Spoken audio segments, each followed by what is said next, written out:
তাড়াতাড়ি রেডি হয়নি, আমাকে তো আবার ওইদিকে যেতে হবে। আরে পানির পিসটা ফালায় দেই। এই তো আমি রেডি হয়ে গেছি, এখন তাড়াতাড়ি যাই। আরে ওই মহিলাটা তো দেখি বাইরে চলে যেতেছে, তাড়াতাড়ি লুকায় থাকি। এই তো আমি গাড়িটা স্টার্ট দিয়ে দিলাম, এখন আমি চলে যাব।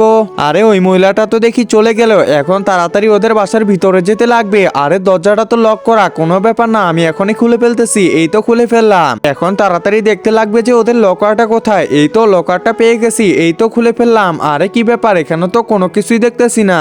আমাকে আরো খুঁজতে লাগবে, যেমন করে হোক বের করতে লাগবে। আরে কোথাও তো পাইতেছি না। আরে ওইটা কিসের ডায়েরি, দেখতে লাগবে তো। আরে কি ব্যাপার, এতজন মানুষ ইনার কাছে টাকা পায় আর আমি আসছি ইনার বাসায় ইয়ে করতে। বন্ধুরা তোমরা বলে যাও, তোমরা শয়তানকে ভালোবাসো নাকি তোমার মাকে ভালোবাসো? যদি মাকে ভালোবাসো তাহলে ভিডিওটিতে লাইক করে দিয়ে সাবস্ক্রাইব করে দাও, আর যদি এটি না করো আমি মনে করবো তোমরা শয়তানকে ভালোবাসো। যাক, এটা দেখে তো আমার খুবই খারাপ লাগলো। এই তো আমি বাসায় চলে আসলাম। আরে কি ব্যাপার, আপনি কে আর কোথা থেকে আসছেন? আরে আমাকে চিনবা না, দাঁড়াও তোমার জন্য কিছু নিয়ে আসছি। এই যে এগুলো টাকা রাখো আর তোমার ধারগুলো শোধ করে দিও। আরে আপনি আমাকে টাকা দিচ্ছেন কেন, কিছুই তো বুঝতে পারলাম না। অনেক খারাপ লাগলো এই মহিলাটার জন্য।